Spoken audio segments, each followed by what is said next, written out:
की, लेकिन अपनी तेज बच्चों के साथ कुछ। कहानी की शुरुआत होती है अफ्रीका के सवाना में, जहां एक मादा चीता अपने बच्चों के साथ कुछ समय बिता रही थी। अचानक उन्होंने सुना कि एक शिकारी पास आ रहा है। थोड़ी देर बाद एक शेर आया और चीते की तरफ बढ़ा। माँ ने अपने बच्चों को बचाने के लिए भागकर शेर को अपने से दूर ले जाने की कोशिश की, लेकिन अपनी तेज रफ्तार के बावजूद वो कुछ शेरनियों के घेरे में आ गई और उन्होंने उस पर हमला कर दिया, जिसके बाद वो मादा चीता मारी गई।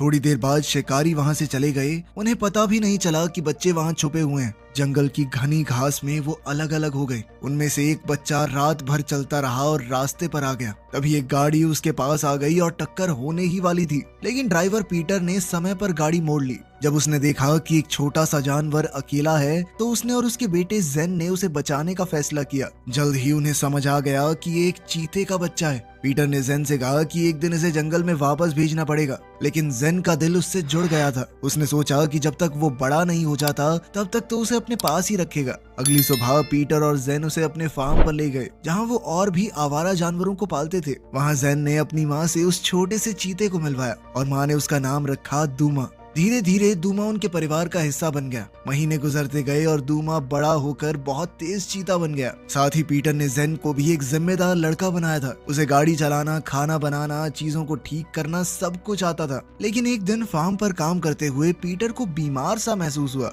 और वो ट्रैक्टर पर गिर गया। उसे तुरंत हॉस्पिटल ले जाना पड़ा, जिसके कुछ समय बाद वो घर लौट आया और अपनी पत्नी से मिला। ऐसा लग रहा था कि वो बिल्कुल ठीक हो गया है। अगली सुबह उसने जेन को बुलाया और कहा कि दूमा के साथ एक दौड़ लगाते हैं, ताकि देखा जा सके वो कितना तेज भाग सकता है। पीटर मोटरसाइकिल पर बैठा और जेन साइड कार्ट में बैठ गया और वो रास्ते पर तेज भागे। जेन ने कैमरा से सब कुछ रिकॉर्ड किया और उसने देखा कि दूमा उन्हें तो आसानी से पीछे छोड़ गया। वो चीता 50 मील प्रति घंटे की रफ्तार से भागा। घर वापस आकर क्रिस्टन ने अपने बेटे को पढ़ाई करवाई, लेकिन अचानक वो रो पड़ी। बेटे ने पूछा कि क्या हुआ, पर माँ ने बात छुपाई और कहा कि तुम पढ़ाई करो।